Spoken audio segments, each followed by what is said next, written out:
I hope everyone enjoyed their meal and their conversation. And now I hope you'll enjoy our program equally as much. And to start the program today, it is my pleasure to introduce our diamond sponsor, Joe Hensley, the market president of U.S. Bank. And U.S. Bank has been a proud sponsor of this program for the last 10 years now. Please welcome my good friend and a friend of the Business Journal, Joe Hensley.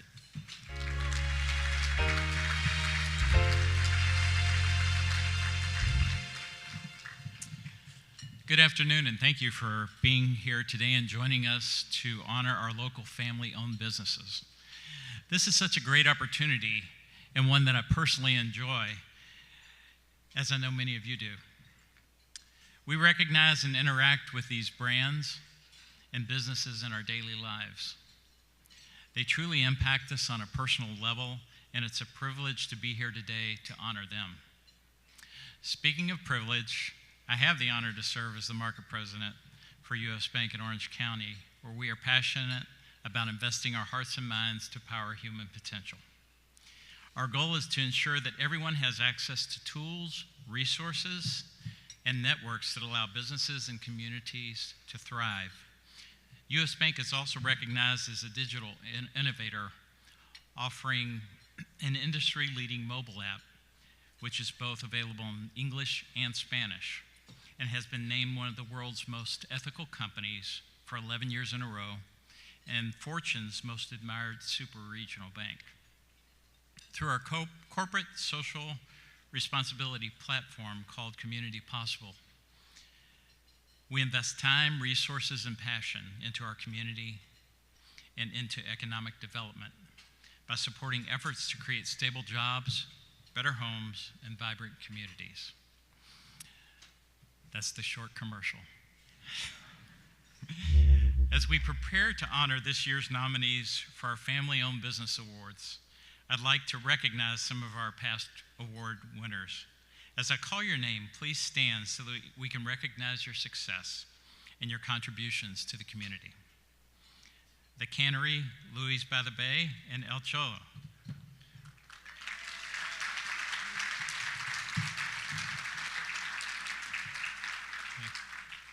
iBase-t.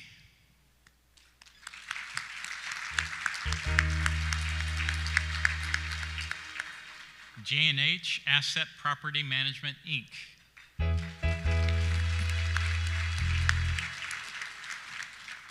Mountain View Services, Inc.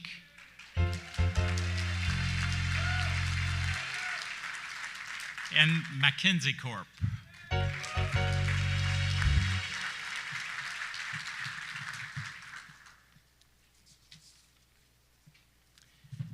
Thank you for all you do, and we wish you continued success this year and beyond. If you are a current nominee for this year, would you please stand and be recognized?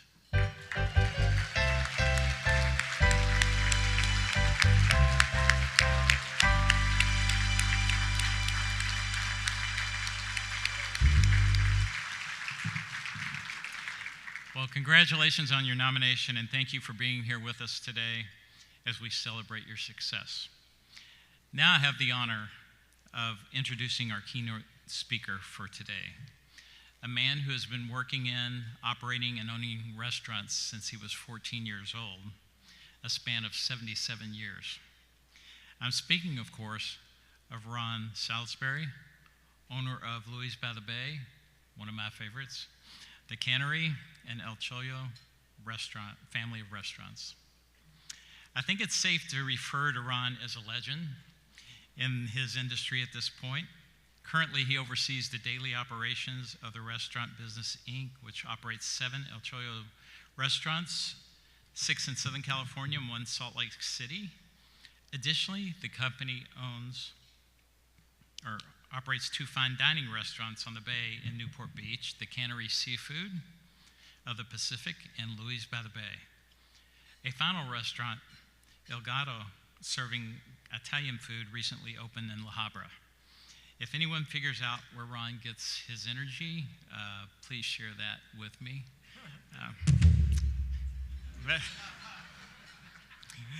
I would be remiss if I didn't mention Ron's heritage. He is the grandson of Alejandro and Rosa Borquez, the founders of El Cholo, which first opened in downtown LA in 1923. So the restaurant business is truly in his blood, and maybe that's his secret. Last year, Ron was named the Orange County Business Journal, by the Orange County Business Journal as Restaurateur of the Year, and he received the Restaurant Business for Longevity Award for family-owned businesses. Ron, thank you for being here with us today, and please help me give him a warm welcome.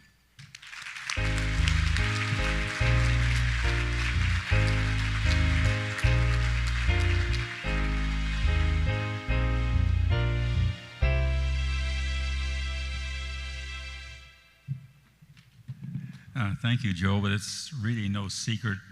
People ask me this all the time, of course, so I tell them I hang out with 85-year-olds to keep me young.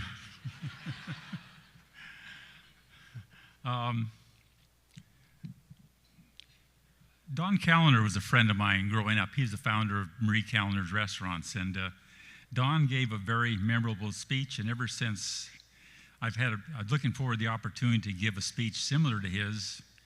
But I'm going to tell you what his is and see if I can do it. Don was asked to be the speaker at Cal Poly Restaurant and Hotel Management School.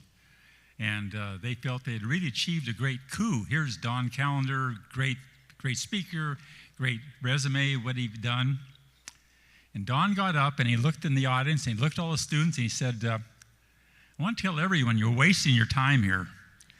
He said, if I were you, I would march down to the office, get my, I think he said demand your tuition back, because it's wasting your time. I would go out and find yourself a restaurateur who really gets it. I would tell them I'll work for you for a year for free, and you'll learn it. They never asked Don back again.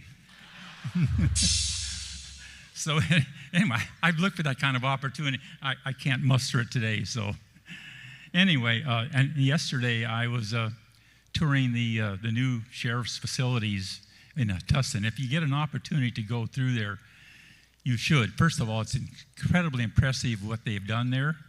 And then it'll make you feel much safer as a resident of Orange County when you see what's backing up our security. It's really mind-blowing. But anyway, while I was taking the tour, I lost my voice. And I thought, oh my gosh, I'm supposed to be speaking tomorrow. What am I going to do? And one of the deputies said to me, well, we're talking about AI and the importance of it now. He says, we find you can now take any person, and you're all well aware, put words in their mouth, and suddenly it's them speaking. He said, actually, he said, that's our fear. The worst thing that can happen in the political campaign this year is that. That's our biggest fear. So he said, just give me your speech, and we'll fix it and put it on that. So I'm glad we didn't have to, although they would have done a better job than me anyway. So anyway, I want to pay tribute to those winners today. I know this is not your ordinary group. There are the winners who should be congratulated. There are the people who did not name winners, and we all know in our hearts that they are winners in any other league, and they just happen to not be named the winner today. So congratulations to all of you. We were a winner last year. I've worn that honor with great honor because I know what the Orange County Business Journal means. It's substantial. It's not like, and those of you who have been named the Citizen of the Year by some organization, you're not the Citizen of the Year. You probably had a great Rolodex, to use an old term, and they knew if they got your money that they would. So, but this is legitimate, and there's not many legitimate. So, thank you, Paul, for Richard, for the. Yeah. I would like to pay tribute to two, though. Polly's Pies was one of the ones named. The owner and starter of Polly's Pies was a great friend of mine, has been for 69 years, and there's nothing that replaces, other than family, having friends that you've had for many, many years. It's a unique, special friendship. You can't get it unless you live it. Hopefully you get to some of those because it's very worth it. Eddie is now 97, blind, can't get around. But Paulie's, whenever we thought we were going to do something good in our restaurants, Eddie was always ahead of us. He knew how to do it better, and I always respected him. Eddie always did things for the community. He put everybody else first beside himself. And he was a basketball player for John Wooden before John Wooden was John Wooden. So he was really great. The other one I want to call, I don't know the people from Northgate Market, but I have a great respect and admiration. I've been to the market there 3 times already, and I'll be back again. It's what they have created is in our day and age, and what it's doing for the community is really special. So thank you, all of you.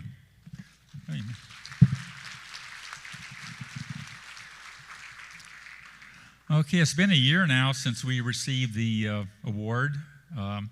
We also celebrated our 100th anniversary last year, which is kind of a two-sided benefit. What's happened that after getting the award here, which is I'll always treasure, the City of LA named the intersection by the original restaurant after my grandparents. Now it's the Alejandro and Rosa Borges Square forever, and it was very emotional to me. Thank you. I think of my grandparents and my parents. I never heard them tell me anything was wrong. I always respected what they had to say, and I appreciate I had them, and they came from the Depression era, and I learned a lot of good stuff from them. They were a young couple, came from the territory of Arizona, drove over dirt roads in cars that probably went 20 miles an hour to come to sleepy town of LA, trying to figure out all they wanted to do was create a business that they could be proud of and that they would make a good, decent living. And they accomplished it, and they gave me the foundation that for a guy who was probably not going to make it in life, gave me a foundation to work from. So we had the intersection. My youngest son and I went on the Today Show, so we were all over the country being viewed for a long interview. That was pretty cool. The New York Times did a big, in the food section, did a big article about the restaurants. We were on TV 7 times. Everybody's asking. We had about 18 interviews. So it was a really, really good year, and people noticed, and hopefully they noticed something we did good. And from this, I really started to think, well, what can we do? We have this good stuff going. We need to really pull it together. So what did I learn from that? Looking back, most people ask me, and I wrote a book a few years ago. I called it About My Life, and I don't do chronology very well, so I just told stories about my life. And I named it Out of Right Field. And those of you who played softball or baseball, you know where they stick the worst player. So my mother had me, because I was so brilliant in the 2nd grade, she had me skip the 2nd grade, go in the 3rd grade. I had all perfect grades until then. To pay her back, I only got 2 A's the rest of the time. So you know that. I was a year younger than all the girls. I was a year younger than all the guys. You know where that goes. So I was struggling the whole time and wondered what was going to happen. And it turned out pretty darn good. So at the age of 21, I was still kind of green, got out of college. My dad turned the restaurant over to me. He said, I'm out of here. It's all yours. And he trusted me, and I had to learn a lot of lessons by myself. But it was a great, the fact that he trusted me. I had a chance to learn. I really will always, always appreciate that. I've learned also during that time that it's not about the numbers. You don't remember what your sales were in 1999 or anything. It never was about the numbers. Yeah, I even had one time we'd go into a meeting with the staff, and I'd have a financial statement, and I would tear it up for start. I said, guys, this is what happened last month. You can't change that. All I've been asking is that you do the very best you can in this next month, and we'll see what the results are. And so we never paid too much about the numbers. What it really was about the relationships, the lessons learned, and the memories. And that's what I can't, at this point, this is what I had.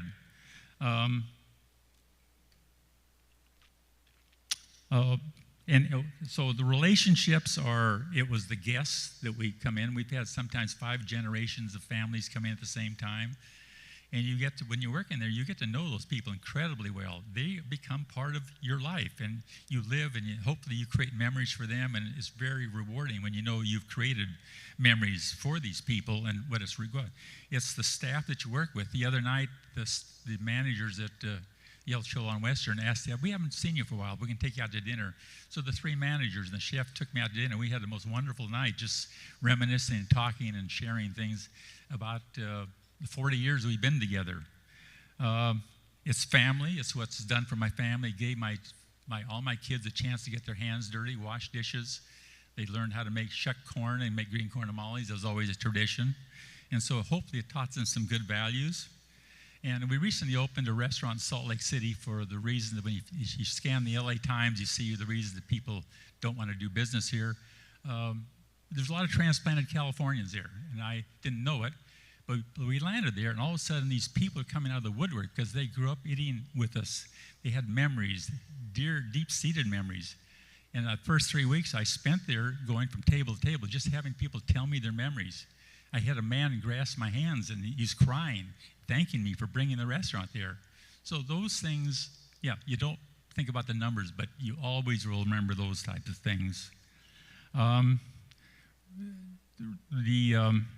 And I'll share a couple of stories with you what comes out of being in the restaurant business, because you run into all kinds of people. I don't know how many of you read the book Unbroken about Louie Zamperini, and if you haven't, it's an incredible story. It was on the New York Times bestseller list for, I think, 3 months. It's a story of a 18-year-old who was a track runner at USC. He went to the 1936 Olympics. He ran the most incredible fourth lap of the mile that Hitler asked to have a personal audience with him. So he's the only person I know of. I'm 2 degrees of separation. I don't know if that's good, but from Hitler. But he met Hitler, and of course I had the chance to say, so you're the only person I've ever met Hitler. What was he like? And he told me. It was interesting. Then he came back in the war. His plane was ditched in the Pacific. He was lost for 57 days, floating around, longest anybody that survived. Captured by the Japanese, taken to Japan, tortured unmercifully, came back here and lived an incredible life influencing people. Louie was my babysitter. And how else could that be if you're not in the business? He was a student at USC. He told my parents he'd watch me so they could go out and have a night. We became lifelong friends. And how many people can say they had someone as incredible and wonderful as Louie in their lives? Another quick story. Most every guy who's ever played sports dreams of being a Major League Baseball player. I know I couldn't be, but I thought one time Nolan Ryan came in at the age of 19 and we became friends. His sons worked for us for some years, and my sons worked for him on his ranch.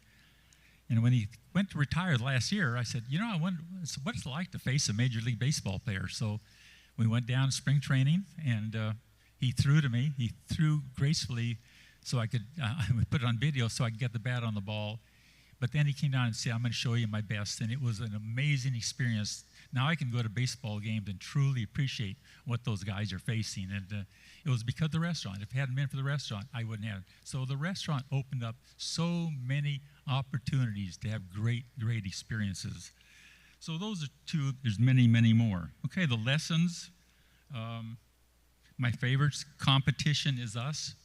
I don't worry about it. Other people, they say, is that competition? No, I'm too busy worrying about myself.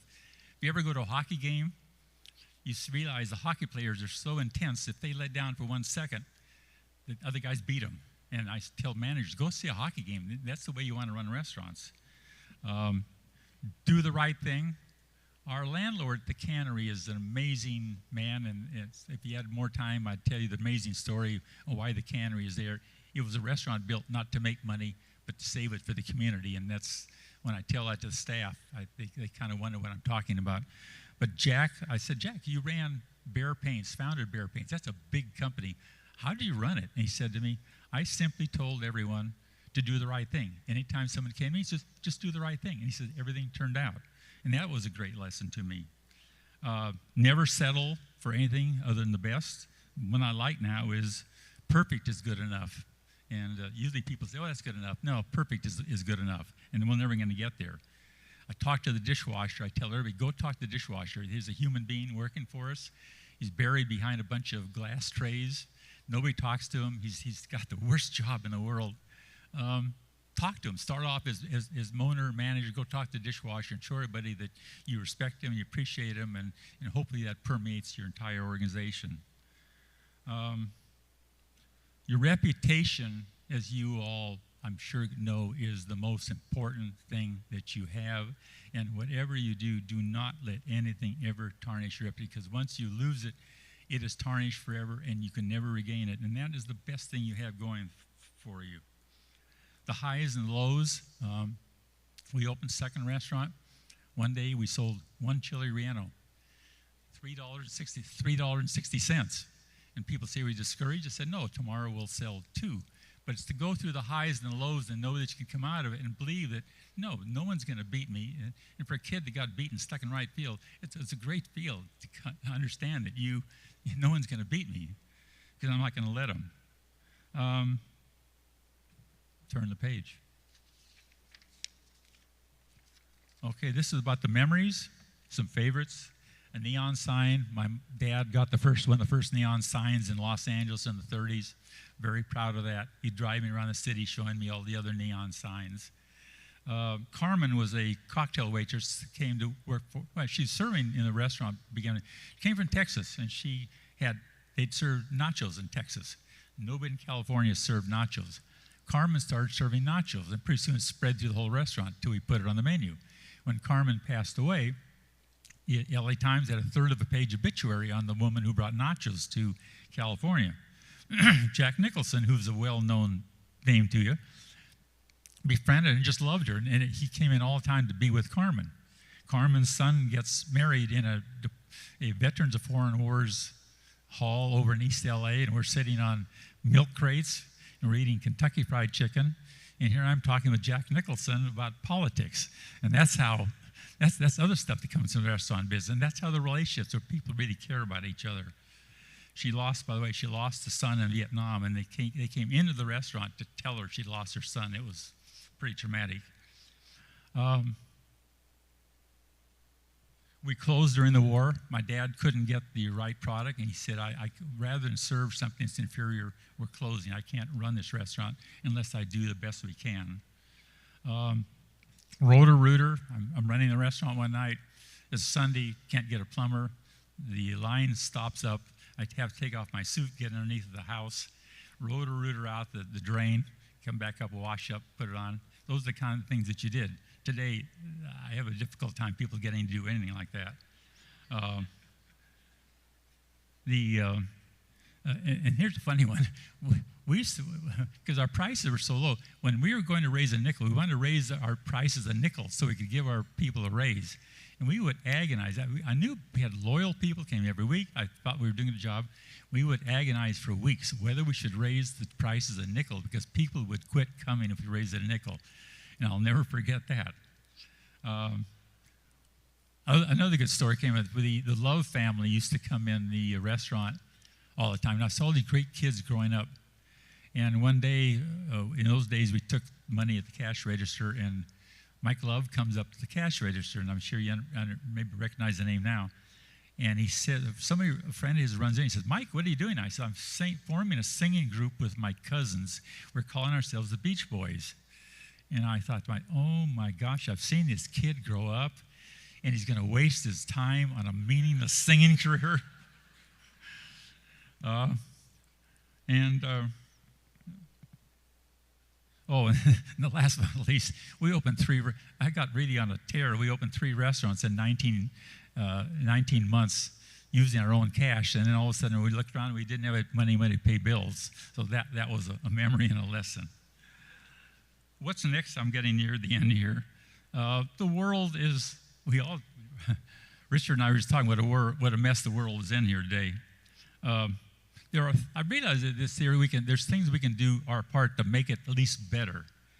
We saw the 100th anniversary as an opportunity to maybe focus and draw people's attention.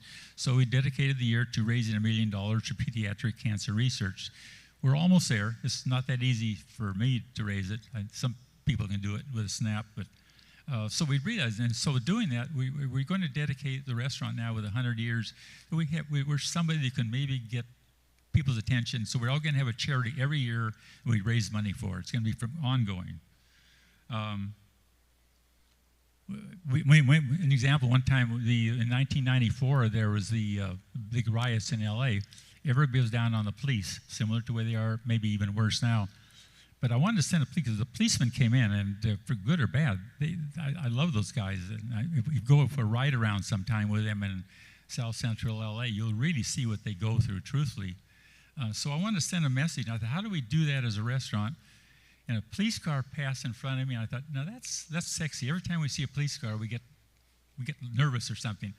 And I thought, well, if we buy a police car and donate it, that's a message to the community. So we thought, first of all, I thought, I'm always hearing people say, I want to own my own restaurant someday. And I hear that all the time. So I thought, okay, we'll play on that. So we asked people to put $1 or more in an envelope and put their name on the envelope. And when we reached enough money to buy the police car, that we would buy it, and then we'd draw one name out of the hat, and that person got to actually own El Cholo for one day. They got to tell people what to do, and they got to keep the money at the end, and they could say from then on, I owned a restaurant for a day. So we played on it. So there's creative ways to do stuff.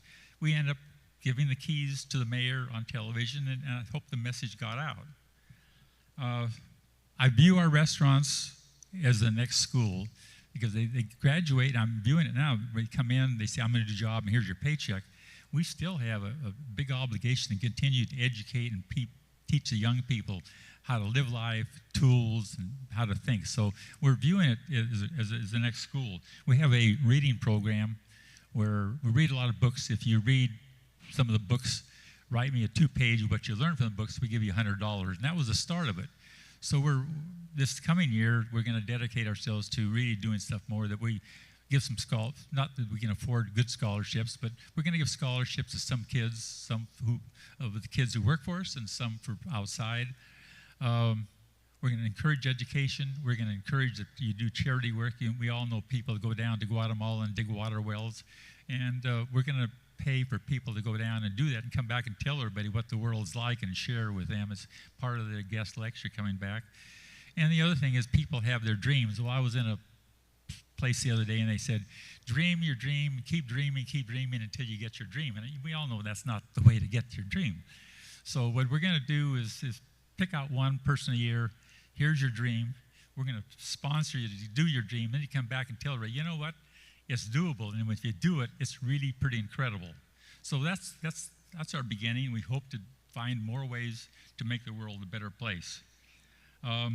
And last but not least, we're teaching the managers to be coaches. I think the world is much better run when you have athletic coaches that give the discipline, the care, measure performance, reward people. We're much better off under their hands, and that's a big project. I'll leave you with 2 thoughts here. John Wooden and Pete Carroll, how the good things happen. John Wooden is, you well know, is acknowledged as the greatest college basketball coach ever was. Eddie Shellerk, I mentioned earlier, was a player for John Wooden before he had the great teams. And one night, Eddie said, would you like to meet the coach? I'm going out to dinner with him. I said, of course I would. Can I bring my 7-year-old with me? He said, sure. We sit down at the table, 3 adults, my son, and Coach Wooden spends his night talking to a 7-year-old about what do you like in life, what are your ambitions, guiding them. It was incredible.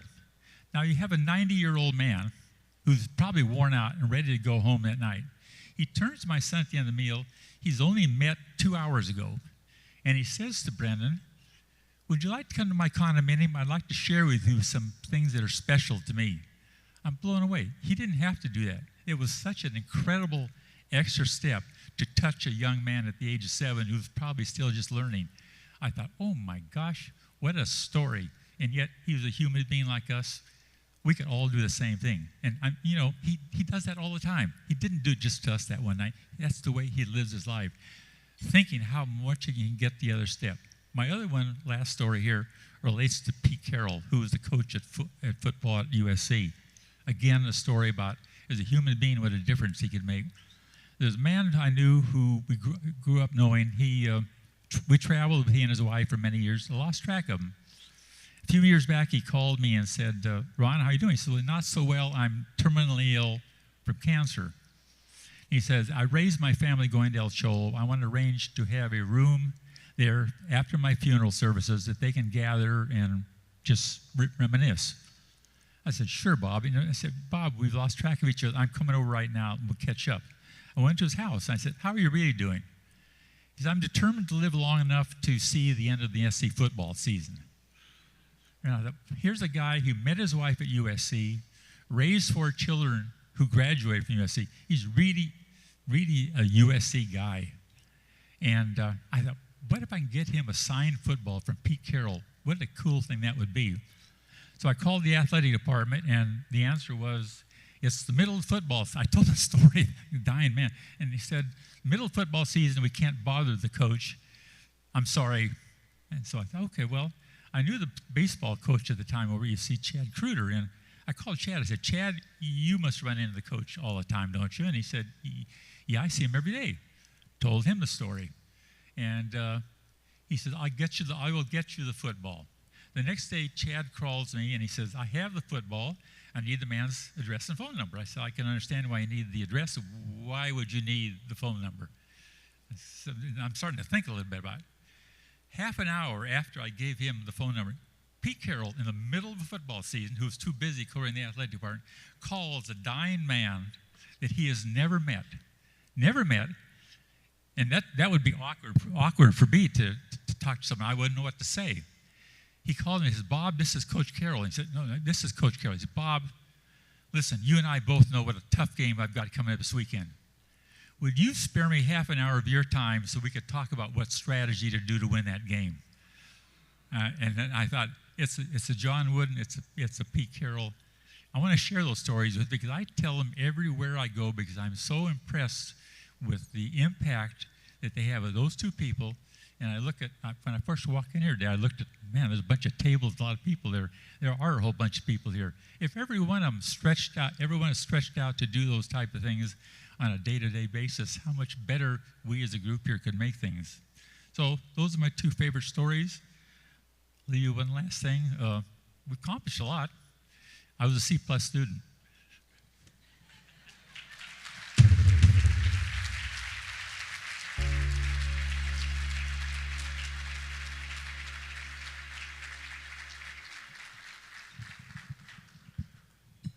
Great stories, Ron. And there's just so much wisdom. And now it's time to recognize our award recipients. To expedite the program, I'll introduce all of our presenters now, and we can go through the award presentations without any interruption. We welcome our newest sponsors, David Warren, co-founder and chairman of Bridgeford and Victor Guerrero, President and Chief Operating Officer, Infinity Bank.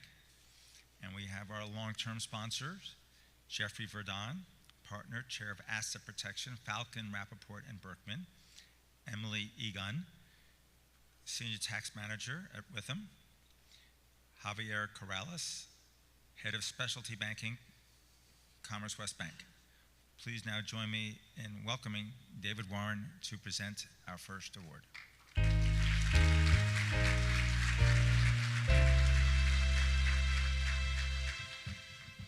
Hello, everybody. It's a pleasure to be here as a new sponsor and really a new member of the community.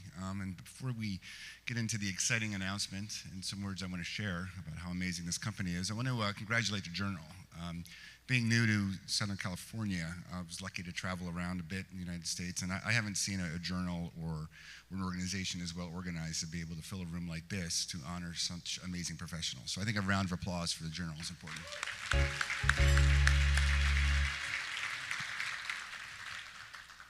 So it's such an honor to be part of this because I'm a founder of my trust company, our company, and as a young guy starting as an entrepreneurial person, I was always intrigued by how other people did it. And so having been given the honor and privilege to interview so many outstanding and impressive entrepreneurial people who turn their businesses into family businesses, which is really the dream that I have for Bridgeford, and love my children to become part of the business. You know, I learned so much. You know, you hear stories that are inspiring, and you understand that, you know, the stress and the emotion and the strain of starting a business at any point as a family, or keeping it in the family, is enormous. And I've lived through that. And then suddenly when success happens and you get to hear things like Ron talked about in terms of lifetime of success, you can have no other response except of just sort of be in awe of the kind of pressures that people overcome to achieve. And so having talked to so many interesting people, I learned, I was inspired. Part of it was a little self-serving because I got to talk to people who were a lot smarter than me, who figured out how to do things in a great way. And so many people were so amazing and their businesses were so inspiring. But one in particular really sort of rose to the top for me. I'm an attorney by training, and this particular individual, I'll say his name at the end, really inspired me by the company he started back in 1994. It's a law firm. He's a lifetime litigator, and that's fine. Not everybody likes lawyers, so you might be wondering why I would have supported this, but because I am one.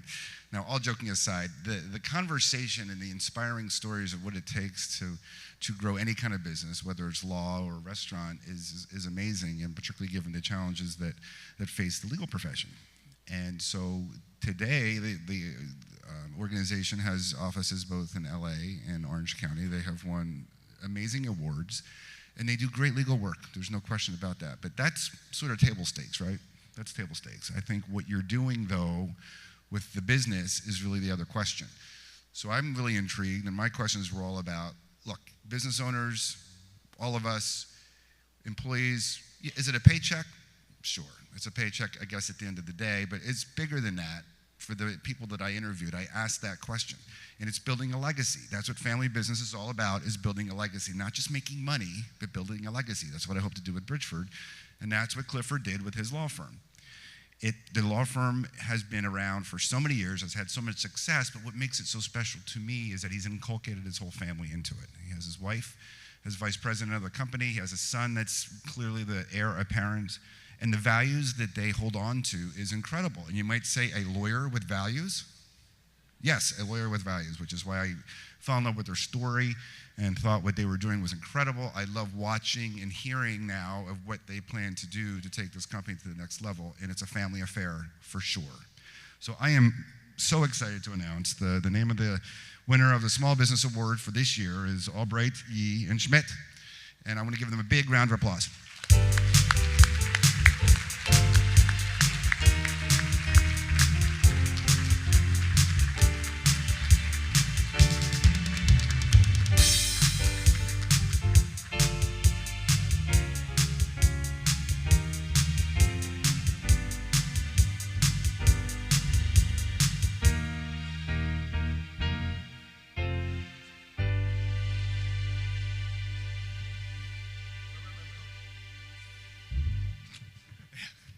Hi, everybody.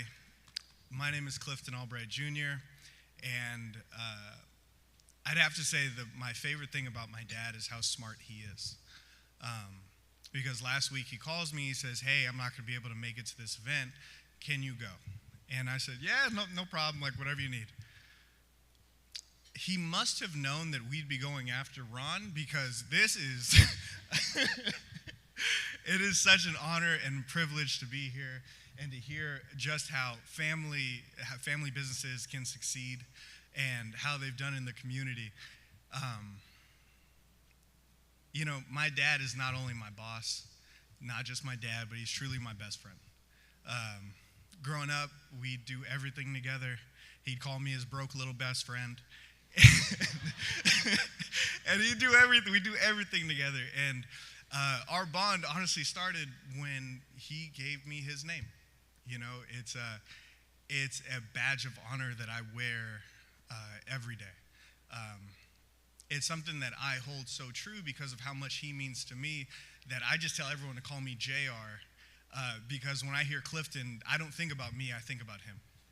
And it is such an honor to be able to walk in his shoes, both literally and figuratively. I remember growing up, I look up to him so much that I would actually use his business cards, and I would take them when I'd go out to the bar before I became a lawyer, and I'd be like, oh yeah, give me a call, but don't call this number. And I write my cell phone on it. It's there are not many there are not many black-owned law firms in Los Angeles. But this isn't about being black.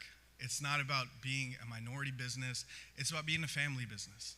And to be in a business where you work with the people you love, the people you genuinely care about, and you're not doing it for a paycheck, like you said. The paycheck is the least important part of my job. I love it, okay, don't get me wrong, but it is the least important part of my job because the job is not about getting to the point in 2 weeks where I collect some money. It's about making sure that my dad has money for the boat, is that the family's gonna be okay, that the name lives on, that when we talk about reputation, especially being someone that carries my father's name, it's so much bigger than me. I am just the piece in the process that is just going to continue the work that he's spent his life doing, that my mom has spent her life doing. And you know what, Mama? Go ahead and please stand. Please stand, because I know my dad will want this.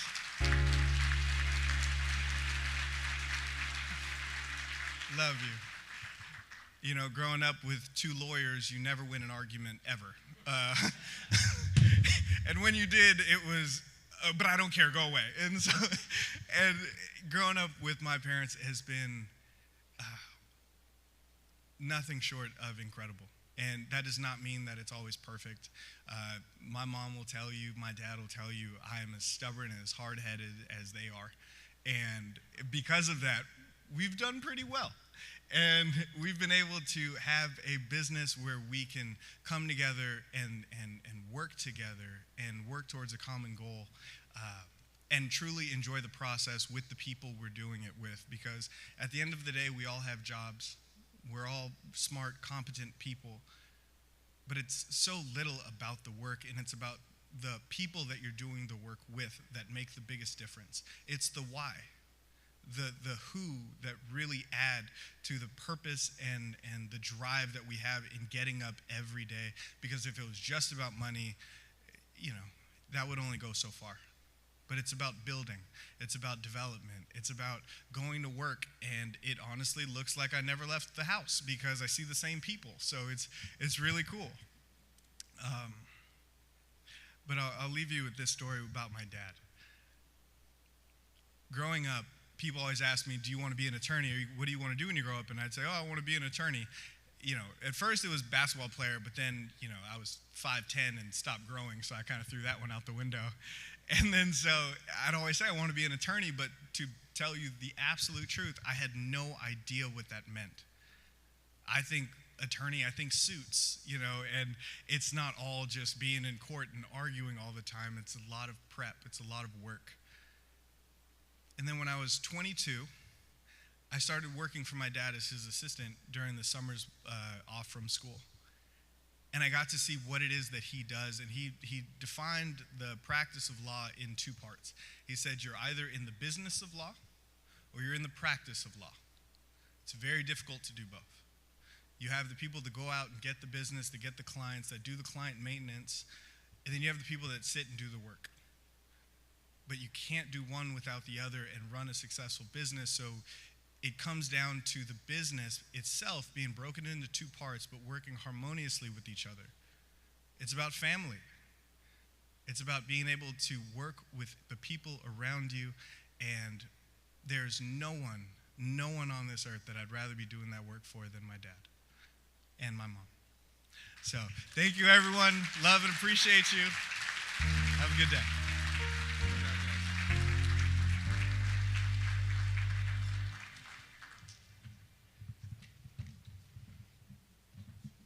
Thank you. Good afternoon, everyone. I'm Victor Guerrero with Infinity Bank, and we're thrilled to be a sponsor of this year's event. And if there's anything that we can do to ever help you, my cell phone is always on. I'll even take your call when the Lakers are playing, so I have a lot of free time right now, unfortunately. I love to ask family-owned business owners, what are the most important things about owning a family-owned business? And the number one answer is always trust. Shortly after that, it comes, we have a shared outlook on life, or we have a shared sense of dreams and passion. And then I ask them, well, then what are some of the more challenging things about being a family-owned business owner? And they said, well, you often hear things as, can't we just have a meal without talking about work for once? Or let's have a family meeting, and that's usually a bad omen that there's an argument coming. But I also have the pleasure this year of announcing the medium-sized family-owned business award winner. This business was started decades ago in their home. They would invite clients into their kitchen, into their living room, and take care of their clients and show them the courtesy and the professionalism and the care that they have come to be known for today. In fact, they've grown to the point to where they are now they have a large office here just down the street from us, and in the last 5 years, their revenues have grown fourfold. And it's because of how they've taken care of people, how they've treated them, and that reputation is strong. In fact, they're even growing so much that their own space is starting to fill up. One of the stories that I got to hear from another person about them was one of their clients was a young man who had very low confidence and went to them for some treatment. He wore hoodies all the time. He didn't want people to see him. He was embarrassed. And so that low confidence needed to be treated. His parents brought him to this business. They took care of him. They treated him. And the result of that is today he doesn't wear hoodies. He's in college and he has a girlfriend. But that kind of care and consideration and dedication to their customers is what has set them apart. They're known well on the internet and have been called such things as my heroes, a true treasure, and the absolute best. They've made a profound impact on the people's lives that they've treated. They're also involved in several philanthropies, including Boys and Girls Club and the Women of Chapman. So it's my great pleasure to announce this year's winner, ladies and gentlemen, Forever Ageless.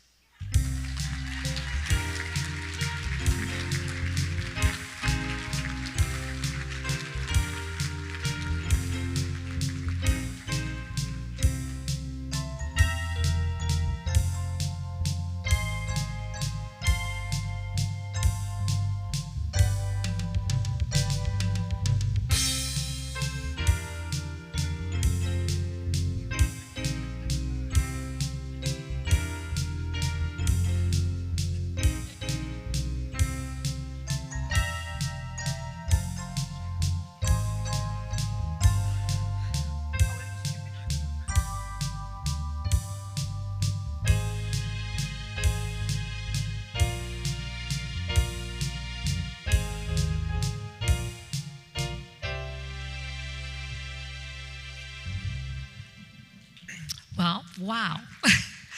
Thank you. First of all and foremost, I want to thank the Orange County Business Journal and your incredible team to put on these events year over year, and they're successful. To represent all of us and the community is amazing. I want to give a special acknowledgement. Okay, let me catch my breath. To Richard Reisman, Peter Brennan, and Laura Garrett. I've had the opportunity to meet them, spend time with them, and now I know why the Orange County Business Journal is as successful as it is. It's because of their leadership. I want a special thanks to Victor Guerrero. He came to our office and he listened, and as we shared our story, I hope we didn't bore you. But I did take a few pearls of finance away from that meeting, so thank you for that. Nominees, past winners, we feel privileged to be among you. So congratulations to you too. Now I have Joe and Michael,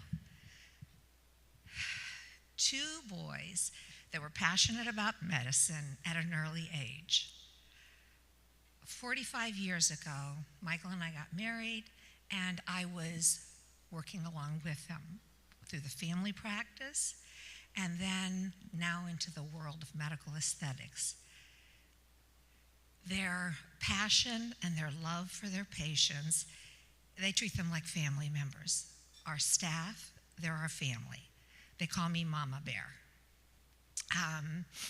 So having said that, I was today walking in, I saw our partners of Allergan, who have helped us grow, which I was shocked that they were here, and I thank you for coming and supporting us.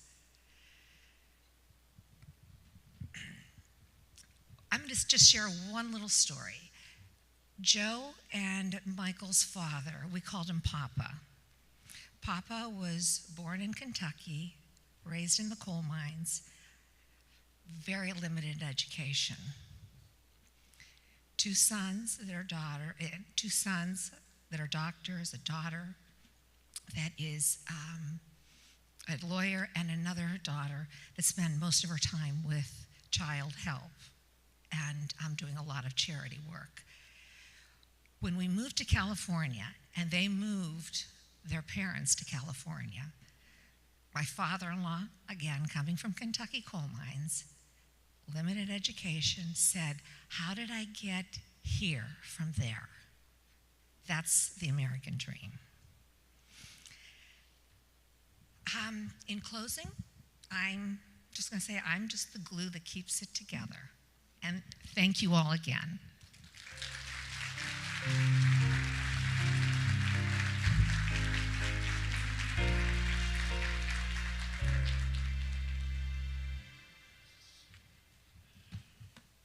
Richard? Ron, your stories regaled us were wonderful. You truly are a national treasure, and we're very lucky to have you here in Orange County. And if you ever want to learn life's lessons, buy him lunch. I've done it a couple of times. It was one of the greatest hour and a halves that I can recall spending, so thank you. Good afternoon. This marks the 8th year. The law firm has been a proud sponsor of the Family-Owned Business Awards, formerly as the Jeffrey M. Verdon Law Group, and now since merging my law firm last year, Falcon, Rappaport, and Berkman. We have the managing partner of our law firm who flew all the way out here from New York to see where those big checks he's writing are being spent, and his brilliant wife, Susie. Thank you for coming out and supporting this. My name is Jeffrey Verdon, and I am the chair of the Asset Protection Planning Group with the law firm. If you've seen our ads or read our articles, you know us as the law firm that protects Orange County's wealthy. Our team of experienced attorneys from New York to California boasts a diverse range of expertise across various practice areas, including advanced estate planning and asset protection, business mergers and acquisitions, corporate planning, digital assets, and many more. With a relentless pursuit of excellence and a deep-rooted commitment to the law, we strive to achieve optimal outcomes for our clients in every case we take. Now, ladies and gentlemen, imagine the story I'm about to share with you was taken to a Hollywood movie producer and expect them to believe that it really happened. You'd like to be shown the door and asked to leave, but it's all true. You see, this young couple met at a London disco. They fell in love, married, and then immigrated to the US. The husband was a young, brilliant, ambitious engineer, and the wife a nurse who was employed at a local hospital. The couple had their first child, and the husband starts a technology company by raising capital from a venture capital investor at interest rates so high it would offend the sensibilities of a mafia loan shark. If the investment is not timely repaid, the investor can take away the business. Then imagine the founder husband tragically dies 8 years later after launching his startup, and about the same time he was starting to have success. The founder's widow then had a big decision to make: let the company go and focus on raising the young son, or quit and stop the vulture from taking the company that her late husband founded. This mama bear, different mama bear, was not going to let this happen. Faced with a skeptical board of directors and an investor wanting to protect his investment or he would take over the company, with the help of the company's lawyer and the sheer grit, this mama bear pushed back and refused to allow the company to be lost. She righted the ship with a team of dedicated employees who shared the vision of the founder and navigated the company through some pretty choppy waters. Her young son then grew up, earned his business degree from USC, and after gaining work experience elsewhere, he joined his mother in the company, working his way up through the ranks to become the CEO, while mom remains today the chairwoman of the company.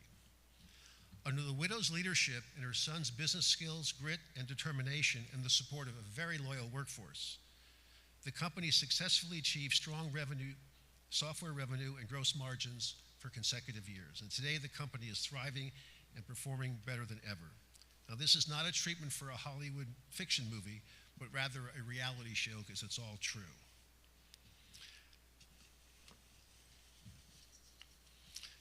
Our next winner is a family and employee-owned pioneer software solutions provider specializing in advanced manufacturing operations. The company, founded in 1986 by a visionary software engineer who saw a need for aerospace and defense manufacturers to better manage their production and quality processes to help keep the United States safer. From the founders on down, the entire workforce is imbued with the joy and the values of being involved in philanthropy, focusing on education, empowerment, and providing opportunities to the underprivileged in the community, especially those from whom are here from the undeveloped world. So, ladies and gentlemen, please help me give a warm welcome and congratulations to our large business owner honoree, iBase-t.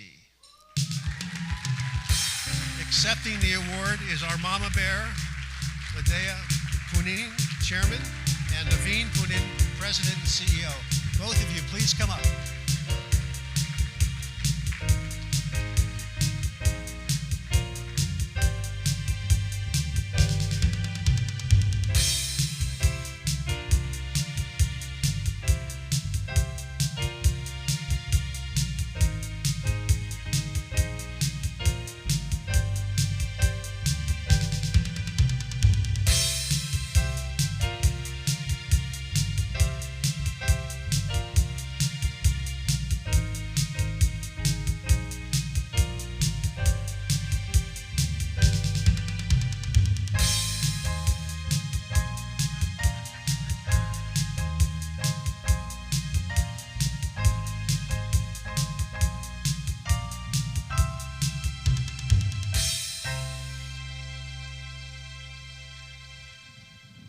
You know, they say that a nurse can do it all.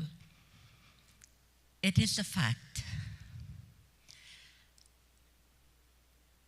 Having to take over a company, a software company that I knew nothing about. I was a high-risk obstetric nurse.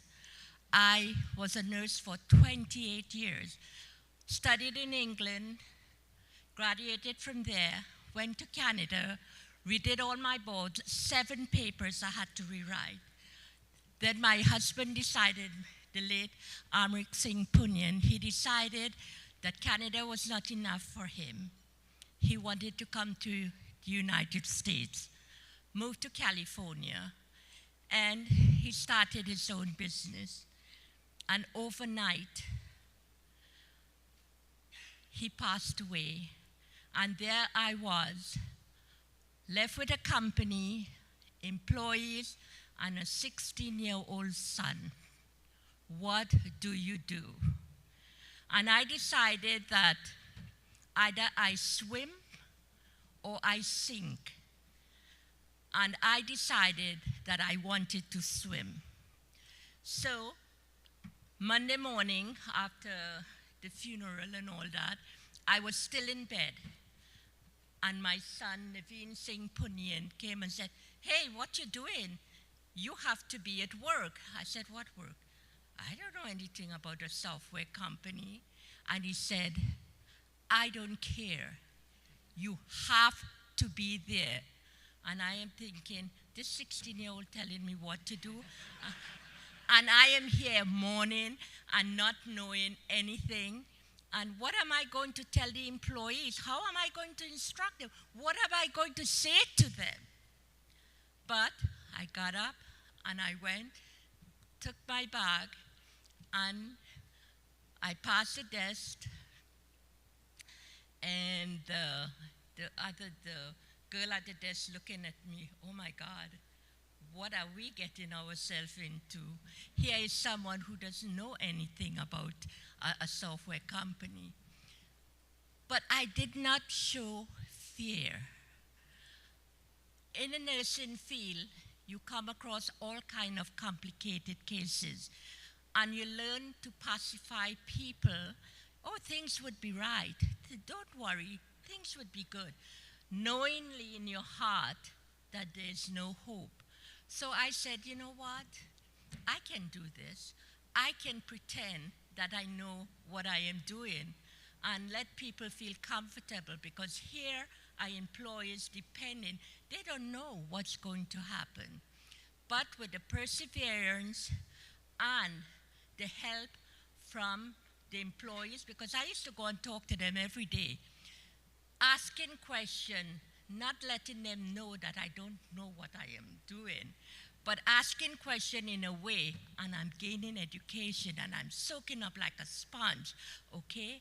This is what is going on, knowing what we are doing, and, you know, trying to have the legacy of my husband carried on. And in the end, yes, there were people at my throat wanting to take even my own private property, wanted to take everything. They even told me, you don't have a job here. That we are now taking over the company. And I am thinking, oh my God, I am a nurse. How can I take care of a son, educate him, send him to university on a nurse's salary? I have a mortgage to pay now. I have bills. How am I going to overcome all of this? But the lawyer was there with the VCs, and after he listened to them, he talked to them, and he said, you know what? I would love to see you take over this company, but you can't, because Ladira Punyan now owns 85% of the company. That shut them up. That didn't prevent them from wanting the money that my husband had borrowed from them, 2-year interest, 50%. 3 million became 6 million. Now I am thinking, how on earth am I going to pay the $6 million? But thankfully, like my husband saying to me, I get you into this mess, I'll get you out of this mess. There was a building that he had bought, and I sold it for exactly $6 million. Paid off the VC and told him, I never want to see you in my sight again. It was good. It made me feel good that I can tell them I have the upper hand now. But thanks to the employees who helped me, and thanks to Naveen, who has taken over the company now, we are doing great. And never doubt yourself. Ever, once you put your mind to it, you can do it. Naveen, you want to say something?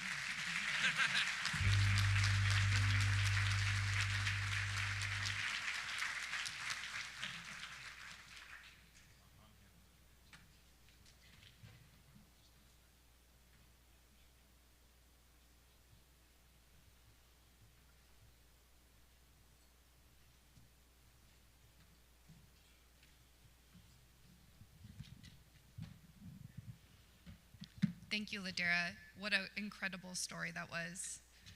Thank you, Richard. Thank you for letting us, with them, sponsor this event once again. And Ron, thank you so much for that incredible story. I'm just trying to picture what my 7-year-old would do at a table with John Wooden. And I don't know if she would like purr like a cat or do something really embarrassing, but that was truly, truly a wonderful story. Thank you. Good afternoon. My name is Emily Egan, and I'm here representing With Them. We're a full-service accounting firm. We're based out of East Coast. We're newer to the West Coast. We've been here about 3 to 4 years, although I'm an Orange County girl, born and raised. I'm a senior tax manager with Them, and we have a long history of representing family-owned businesses, many like who are here today. Family-owned businesses are close to my heart. Not only do I come from a family of roofers turned business owners, I married a man who runs a 4th-generation family-owned business.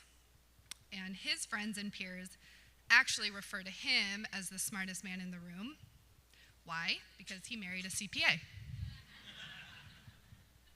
Ed Hart, I stole your joke. Sorry about that. Like I said, I'm honored to be here on behalf of Witham to celebrate family-owned businesses, as there is much to celebrate. The next award, the Up and Coming Award, validates this company's hard work and commitment to their industry. This company has a remarkable history of transforming neglected spaces into thriving community hubs. The founder based their company on the principles of the 4 C's: community, culture, commerce, and consciousness. Notable projects include the Anaheim Packing District, the lab, and the camp, among many others, each standing as a testament to reimagine urban spaces and create dynamic environments that resonate with diverse audiences. This company and its founder, father and son, together are actively engaged in the community and are involved in initiatives to empower youth, conserve the environment, and preserve heritage.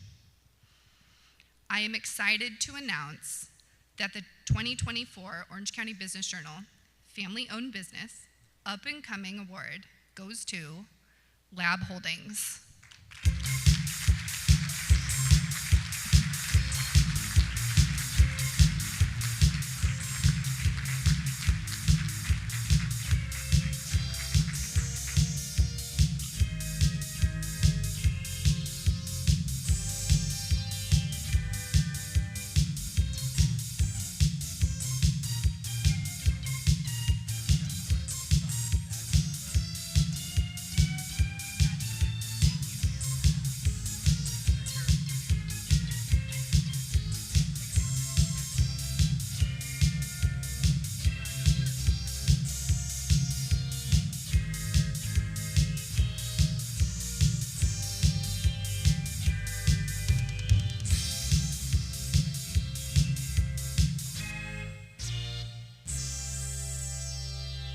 Wow, that's pretty intense. I'm really honored.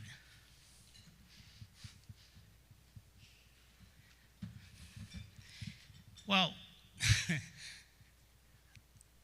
great stories, Ron. Thank you for sharing your stories. Very inspiring. I started the business about 31 years ago. My original career was action sports. I know I don't look like a sports guy, but I was president of Quicksilver Surfing and Jansen and Gotcha Sportswear locally.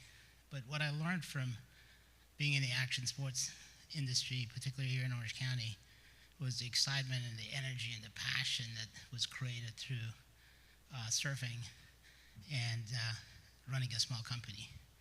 And what I learned as we went public with some of these companies, the bigger we got, the goofier we got. So when I started my own business back in 1993, we named it The Lab. It stands for Little American Businesses. Growing up in the Midwest, I am a true believer that our country is built on small businesses. I think today, 31 years later, I sincerely think that the passion, innovation, risk, and all that it takes comes from small businesses. As a matter of fact, I can't think of one large national business that innovates anything anymore. So here we are 31 years later. I have 3 sons. All went to college. Sebastian is the oldest. He worked for Pimco here in Fashion Island, and a couple of years ago I was able to buy him back. Next generation, my youngest son Dominic also is part of the firm. He just moved back from Soho, New York, and he's gallivanting in Spain, so I'm sorry he couldn't be here. And my middle son works for a real estate company up in LA. So we're letting him brew out there and get beat up a little bit before he comes in. But I think eventually the three of them will be running the organization. I want to thank the community for supporting my work over the last decades, not honestly just with my own business, but when we were just a small surf brand locally. None of these small companies would survive without the local support. And also, our couple hundred employees who work tirelessly every day.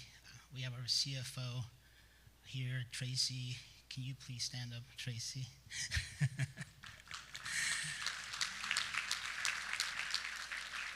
She's kept us out of trouble for about 25 years. So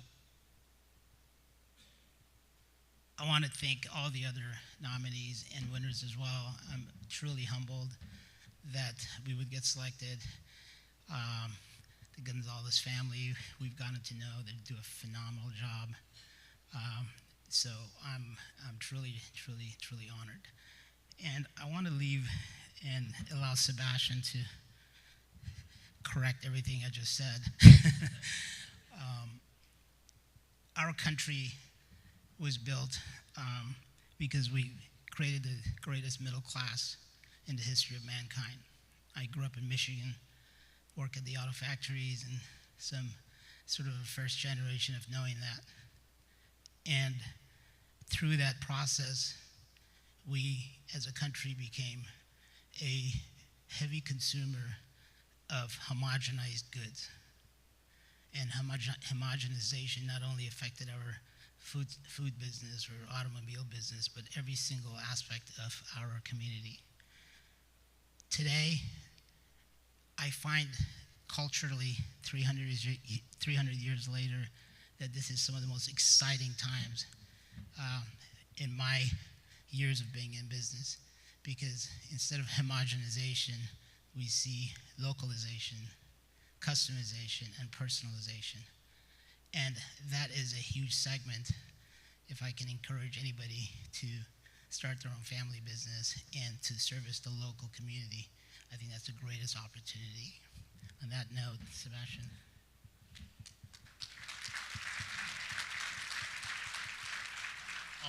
I'll keep it quick so I don't get the music rolling me off here, but really humbled to be a part of this amazing cohort of nominees, even more so to be honored here. Of course, thank you to the OC Business Journal for nominating us. Really humbled to be part of a family business as a second generation. You wouldn't tell from the way he dresses, but two Midwestern kids coming out west and somehow finding their way into real estate development. It's an incredible path to continue the progress forward. Our lab, Little American Business, it's all about serving our customers, our tenants, who themselves are small family businesses and are fighting many of the same fights, dealing with same issues and challenges that we are. So ourselves, we are a little family business above and beyond the Sadeghi name. So as my dad mentioned, Tracy, Chris, our amazing staff, this award is just as much theirs as it is ours. Very much look forward to carrying the torch and working with them for many decades to come. I always joke with my dad that LAB also stands for Large American Business. So every year we've been adding a brother, and sooner or later we'll get a few more, and I'm hoping to have my kids join one day if I'm so fortunate to. So thank you all again, very humbled.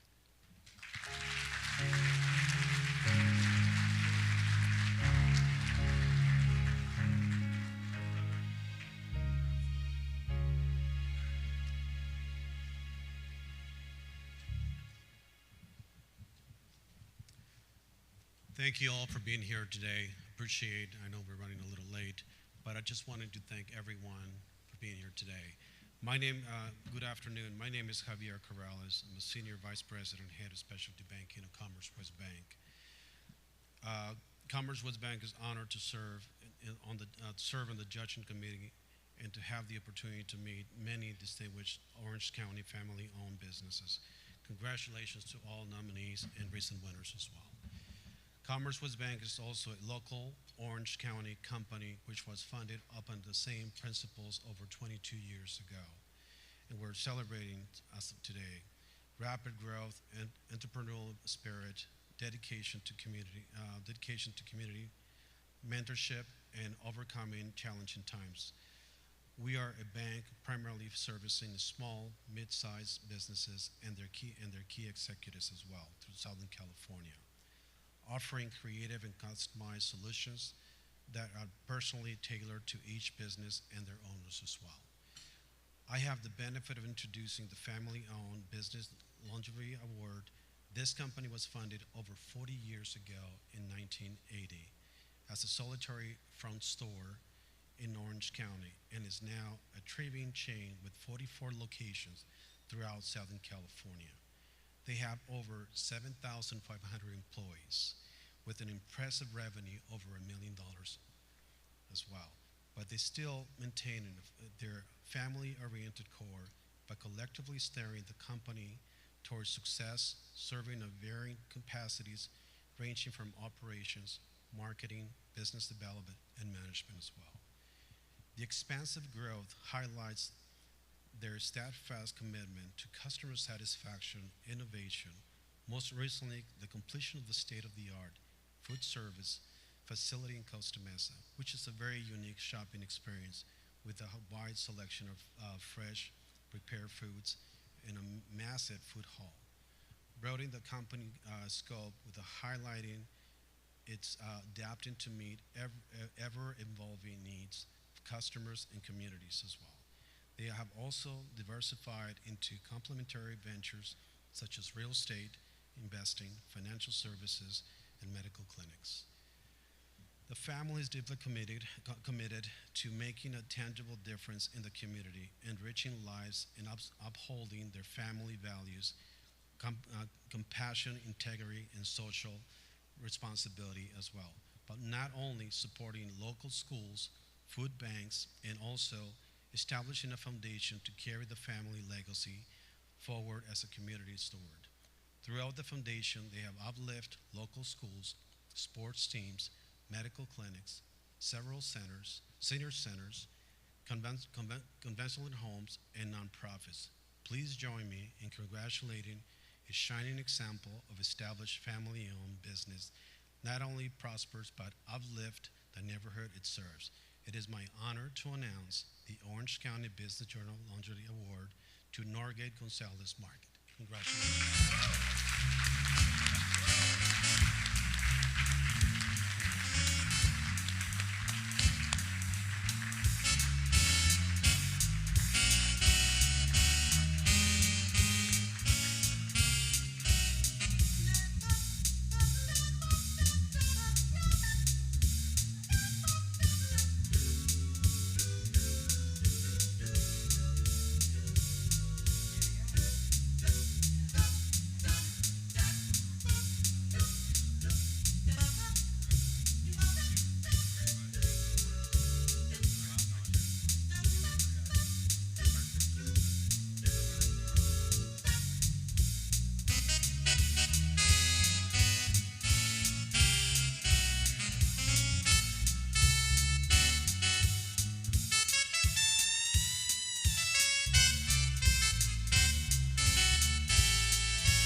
Okay, good afternoon, everybody.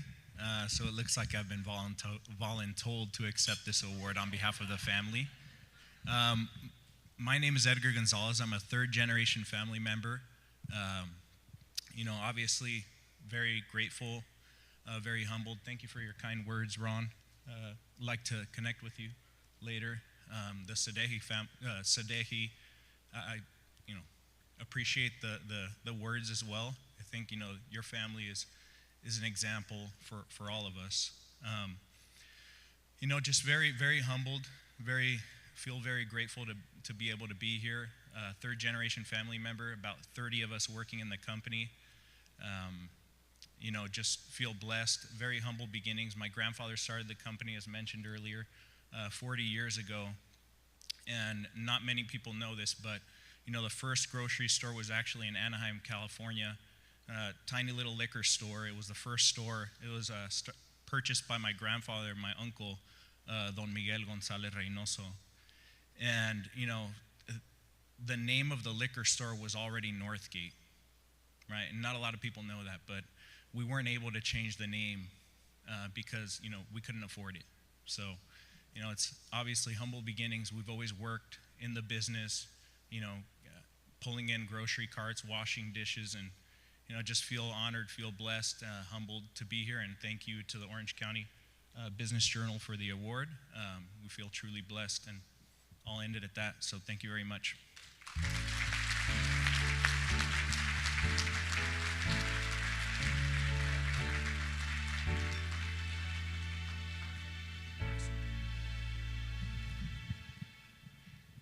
Well, it's always good to get take-home value at an event, and hopefully, like me, you all learned a new word, voluntold. I like that. I'd never heard that before. Anyway, great group of families with great vocabulary. Wish you continued success, all of you. Before we close the program, let me take a moment to ask Ron, Ron's very popular these days, to come back to the podium.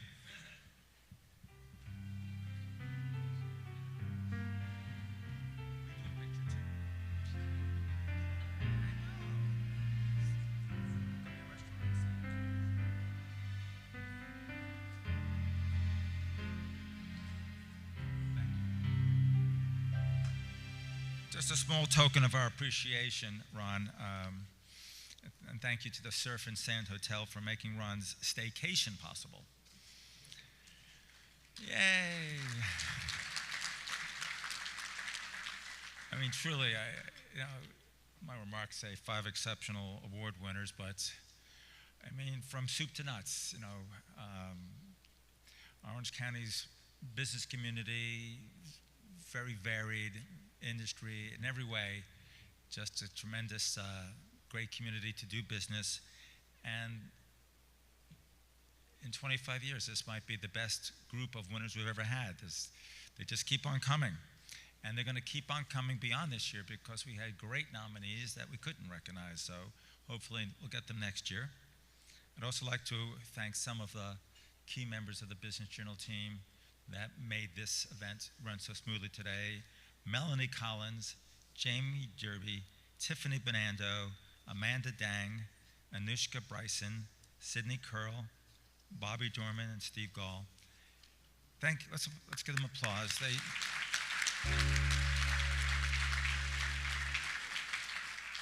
A lot of us go to a lot of events, and we take a lot of pain to make sure that ours run smoothly, there aren't glitches, things go right, things go quickly.